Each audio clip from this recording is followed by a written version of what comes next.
Hello, Freya.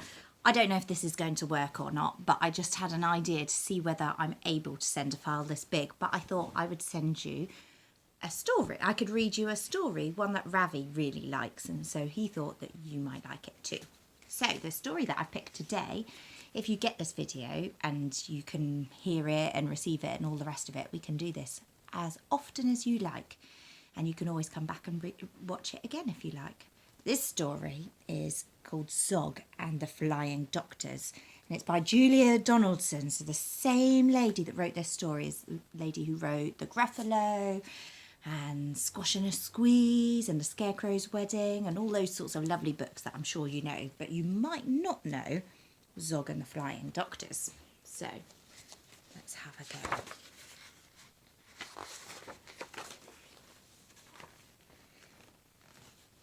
See, make sure you can see the pictures.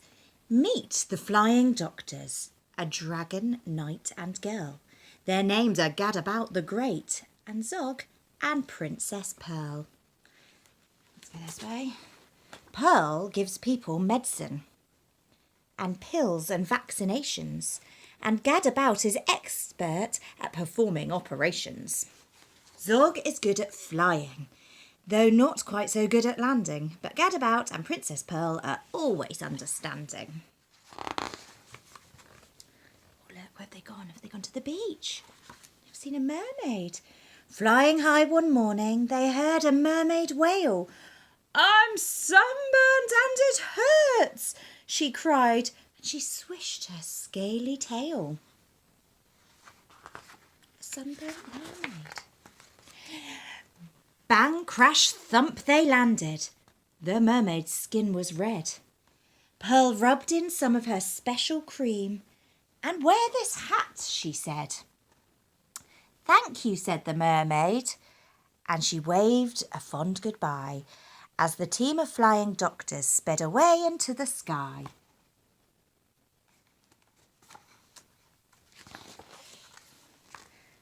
As the sun rose higher, they saw a unicorn. He pawed the ground and whinnied, "I've grown an extra horn." Bang, crash, thump, they landed. "I'll help you," said the knight, and he cut the horn off gently, to the unicorn's delight. "Thank you," said the unicorn, "for taking so much care," and the team of flying doctors sped away into the air.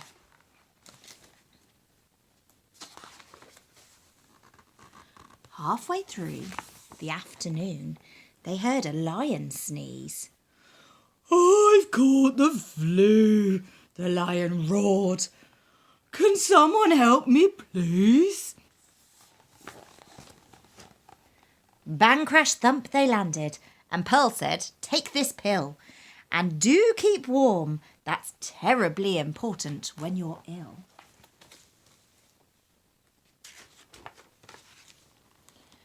But the lion's cave was chilly, so Zogg said, "Fetch some wood." Then he breathed out lots of flames until the fire burned bright and good. "Thank you," roared the lion. "I'm feeling nice and warm." Then the team of flying doctors sped away into the storm. As evening fell, they saw a great big palace down below. "Oh, my uncle's house," said Princess Pearl. "Let's go and say hello." You see the big palace? It's beautiful, isn't it? There's the palace.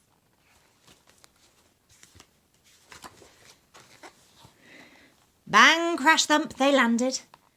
Pearl's uncle was the king. Up here. He didn't say hello. Instead, he said, "You naughty thing." "Where have you been?" he thundered. "You look an awful mess. What's happened to your crown? And where is your pretty frilly dress?" "But, uncle, can't you see that I am a doctor now?" said Pearl. The king replied, "Princesses can't be doctors. Silly girl."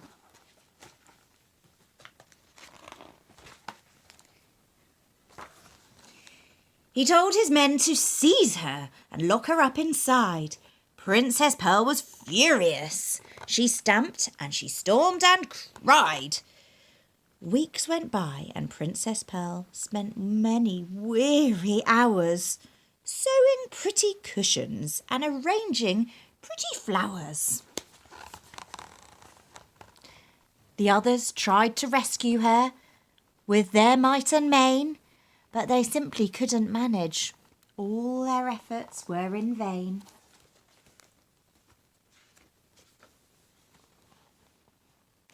The king grew worse. His head was sore. Oh, sorry, I've missed a bit. I'm not a professional at this yet. Each night they flew to visit her and perched upon her sill, and one dark night she told them that the king had fallen ill. The king grew worse. His head was sore, his arms and legs felt weak. His skin had turned bright orange, and he found it hard to speak. He called a lot of doctors, a new one every day. He croaked, "What is this illness?" But they simply couldn't say.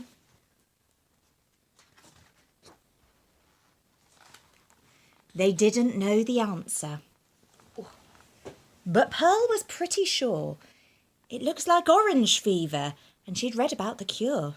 Grated horn of unicorn, a mighty lion's sneeze, some mermaid's scale, a little slime, and 1/2 pound of cheese.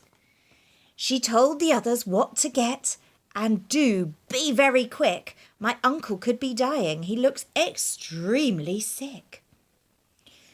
Away flew Zogg and Gadabout. They reached the lion's den. Bang, crash, thump, they landed. He sneezed for them, and then they flew to the forest, where the grateful unicorn was very pleased to give them his unwanted sawn-off horn. Back to the mermaid rock they flew. She gladly gave them some scales, and her sea snail friends allowed them to collect their slimy trails. Zogg said, "I'm exhausted," but he flew and flew until bang, crash, thump, he landed on the bedroom windowsill. Look, he's a bit big for that, isn't he? Princess Pearl said thank you for the scales, the slime, the sneeze, and the horn, which then she grated up with 1/2 pound of cheese. She tiptoed to her uncle's room. The king lay in his bed. She held a spoonful to his mouth. "Now open wide," she said.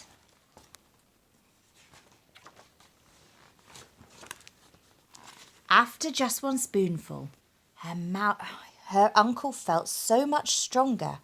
And after spoonful 2, he wasn't orange any longer. Oh, I'll come inside. After spoonful 3, the king was dancing with delight.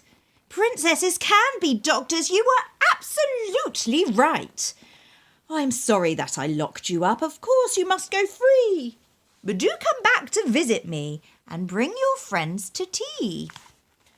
"Hooray!" cried Pearl, and out she ran to join the other 2.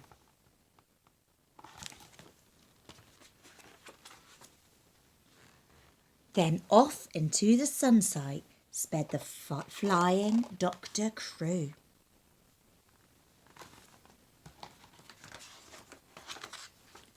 The end. I hope you enjoyed that book. If you did enjoy it, and if you would like me to read some others to you, I can do that any time for you. Love you lots. Bye-bye.